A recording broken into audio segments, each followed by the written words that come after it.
विधानसभेची निवडणूक ताकदनिशी लढणार, निर्धार मेळाव्यात शिवसैनिकांचा संकल्प। कोपरगाव तालुका शिवसेना उद्धव बाळासाहेब ठाकरे गटाचा निर्धार मेळावा 1 ऑगस्ट रोजी मोठ्या उत्साहात संपन्न झाला आहे। या प्रसंगी कोपरगाव विधानसभा मतदारसंघातील सर्व शिवसैनिक, युवा सैनिक, पदाधिकारी मोठ्या संख्येने उपस्थित होते। कोपरगाव विधानसभेची निवडणूक शिवसेनेने लढवावी असे अनेक शिवसैनिकांनी बोलून दाखवले आहे। कोपरगाव विधानसभा मतदारसंघात शिवसेनेची मोठी ताकद आहे, त्यामुळे ही जागा शिवसेनेने लढवावी असे या मेळाव्यात आलेल्या सर्व शिवसैनिकांनी बोलून दाखवले आहे। या कार्यक्रमाचे प्रास्ताविक माजी तालुका प्रमुख शिवाजी ठाकरे यांनी केले। यावेळी जिल्हा सहसंपर्क प्रमुख राजेंद्र झावरे, जिल्हा प्रमुख रावसाहेब खेवरे, संजय सातभाई, उपजिल्हा प्रमुख कैलास जाधव, श्रीरंग चांदगुडे, राजेंद्र सालकर, प्रमोद लबडे, किरण बिडवे, सुनील तिवारी, मुकुंद सिंगर, अनिल आव्हाड, किरण खरडे, योगेश बागुल, अतुल काले, अश्विनी होणे, कलविंदर सिंग दडियाल, रवी कथले, भरत मोरे, मुन्ना मनसोरी, मनोज कपोते, प्रवीण शिंदे, संजय उदावंत, राहुल शिंदे, अशोक कानडे, राजू शेख, धर्मा जावळे, संजय दंडवते, किरण रहाणे, गंगा रहाणे, सचिन आसने, पप्पू पडियार, रंजन जाधव, राहुल होन, महेश कुलकर्णी, सिद्धार्थ शेळके, शेखर कोलते, नितेश बोरुडे, विजय गोरडे, आशिष निकुंभ, रोशन पवार, गिरीधर पवार, अरुण बोराडे, मधु पवार, अशोक पवार, विकास शर्मा, किरण अडांगळे, योगेश उशीर, मनोज विस्पुते, संदीप दळवी, जाफर सय्यद, अविनाश धोकरट, मल्हारी देशमुख, गोकुळ हंडोरे, अरुण वाणी, दिलीप अरगडे, अरविंद सावजी, दिलीप सोनवणे, वैभव गीते, विक्रांत झावरे, विजय सोनवणे, बंटी गोरडे, संजय बाविस्कर, अंबादास वाघ, रवी पवार, अक्षय नन्नावरे, अजय दिवटे, निशांत झावरे, बालाजी गोरडे, सनी काळे, वैभव गीते, वसीम शेख, विश्वास पाटोळे, श्रीपाद भसाळे, प्रवीण शिंदे, विजय शिंदे, सचिन मोरे, चंद्रहंस पाबळे, सतीश लोळगे, गोरख शेजूळ, दिनेश भालेराव, संतोष झावरे, अभिजित जाधव, दत्तात्रय झावरे आदी शिवसैनिक उपस्थित होते। सूत्रसंचालन राहुल देशपांडे यांनी केली तर आभार असलम शेख यांनी मानले। मात्र आज तुम्हाला शब्द देतो, तुम्ही जर एक संघ राहिला तर इथं मशाल चिन्हाचाच उमेदवार असेल।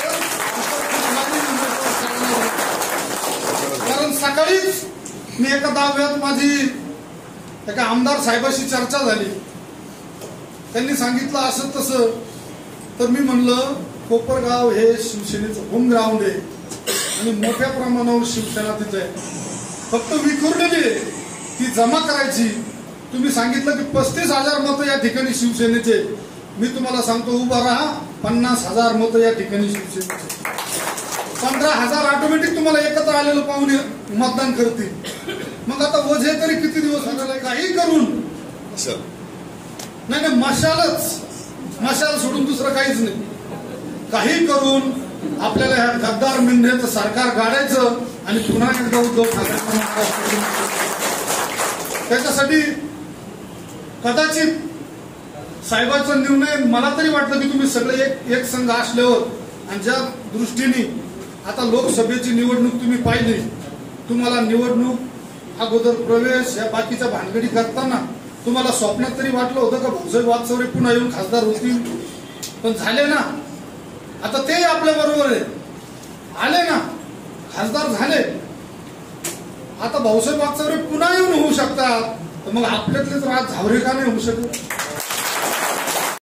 आज आमचा शिवसेनेचा म्हणजे कोपरगाव विधानसभा शिवसेनेचा निर्धार मेळावा होता।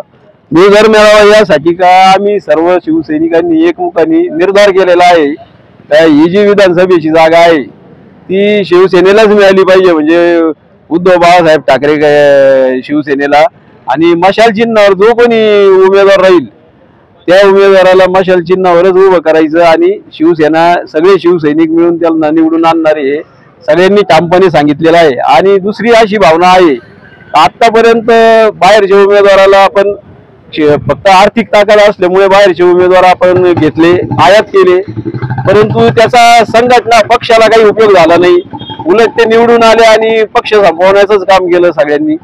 त्यामुळे आता अशी भावना आहे सर्व शिवसैनिकांची का फाटका तुटका का शिवसैनिक असो, पण शिवसैनिक जो कट्टर शिवसैनिक आहे त्यालाच उमेदवारी मिळाली पाहिजे, आणि याच्यावर सगळ्यांनी एकमताने शिक्कामोर्तब केलेला आहे। आणि या सगळ्या भावना आम्ही जिल्हा प्रमुखांसमोर व्यक्त केलेल्या आहे, आणि त्या भावना जिल्हा प्रमुख आमचे आणि सगळे पदाधिकारी माननीय पक्षप्रमुख उद्धव साहेबांना कळवणार आहे। आणि ही जागा जरी महाविकास आघाडीत आपण असलो तरी ही जागा शिवसेनेलाच घ्यायची असं सर्वांनी एकमताने ठरवलेलं आहे। त्यामुळे यावेळीची निवडणूक ही निष्ठावान शिवसैनिक विरुद्ध धनशक्ती अशी राहणार आहे. त्यामुळे निवडणुकीत रंगात आल्याशिवाय राहणार नाही. आणि सगळे जे नागरिक आहे, काही लोकांना वैतागलेले आहे, तेच उमेदवार आपण नेहमी निवडून देतो, परंतु पर्याय नसल्यामुळे. परंतु आता पर्याय उभा झालेला आहे शिवसैनिकांच्या रूपाने. त्यामुळे शिवसैनिक ज्याला निवडून देतील तोच उमेदवार आमदार होणार, हे काळ्या दगडावरची रेग आहे. जय हिंद, जय महाराष्ट्र. या महाविकास आघाडीबद्दल जे असलेली लोकांची आहे, त्यासाठी जो उमेदवार शिवसेना देणार आहे ही पारंपरिक जागा शिवसेनेचीच आहे आणि ती परत शिवसेनेलाच मिळावी. जरी आम्ही महाविकास आघाडीबरोबर एकत्र असेल तरी पण हा जो कोपरगाव विधानसभा मतदारसंघ आहे तो निष्ठावंत शिवसैनिकाला मिळावा यासाठी आज हा मेळावा आम्ही आयोजित केलेला होता. आणि त्याबद्दल सगळी माहिती जिल्हा प्रमुखांना दिली आणि सर्व ग्रामीण आणि शहर शिवसैनिकांनी हा मतदारसंघ मशाल चिन्हावरच लढल आणि तो पण निष्ठावंत शिवसैनिकच लढल यासाठी आज हा आमचा मेळावा होता, निर्धार मेळावा. जय महाराष्ट्र. आज कोपरगाव शहर आणि तालुका शिवसेनेचा विधानसभा मतदारसंघाचा निर्धार मेळावा संपन्न झाला. गेल्या अनेक वर्षापासून, अनेक पंचवार्षिकपासून लोकसभा आणि विधानसभा याच्यामध्ये शिवसेनेचेच उमेदवार या ठिकाणाहून निवडून गेलेले आहेत. आणि येणाऱ्या निवडणुकीमध्ये शिवसेना उद्धव बाळासाहेब ठाकरे यांच्या पक्षाच्या वतीने निष्ठावंताला उमेदवारी देऊन आणि या कोपरगाव मतदारसंघाचा जो काय आभासी विकास दाखवला जातो तो आभासी विकास आपल्या सर्वांना माहिती आहे. कोपरगावचं शेतीचं पाणी त्या ठिकाणी गेलेलं आहे. कोपरगावचे मुख्य रस्ते जे ते आज या ठिकाणी पूर्णपणे खराब झालेले आहे. आणि म्हणून कोपरगावचं शेतकऱ्यांचं पळालेलं पाणी, कोपरगावचे बेरोजगारीचा प्रश्न, या गोष्टीवर कोपरगाव तालुका शिवसेना लढत आलेली आहे. आणि उद्धव साहेबांच्या माध्यमातून भविष्य काळात आपल्या कोपरगाव तालुक्याला न्याय मिळणार आहे इतकंच या निमित्ताने मी सांगतो. आमचा असा निर्धार आहे आणि एकनिष्ठ असणाऱ्या शिवसैनिकाला उमेदवारी देऊन उद्धव साहेब कोपरगावतून आम्हाला ही संधी देतील. परंपरागत असणारे आमचे 35,000 मतदान आहे आणि या ठिकाणी अल्पसंख्याकांचे मतदान आहे ते महायुतीच्या चुकीच्या धोरणामुळे आज शिवसेनेबरोबर महाविकास आघाडी बरोबर आलेले. म्हणजे 50-60 हजार मतांचा गट्टा आज महाविकास आघाडीकडे आहे आणि त्याच्यामुळे कोपरगावचा उमेदवार निश्चितपणाने या ठिकाणी मशाल या चिन्हावर देऊन आणि कोपरगावचा एक आमदार, एक वेगळा प्रस्थापितांच्या व्यतिरिक्तचा आमदार या ठिकाणी देण्याचा निर्धार यंदा झालेला आहे. यंदाच्या निर्धारावर आम्ही आजही ठामे, उद्याही ठामे आणि येणाऱ्या विधानसभेमध्ये कोपरगावातून शिवसैनिक आमदार झालेला आपल्याला दिसेल. जय हिंद, जय महाराष्ट्र.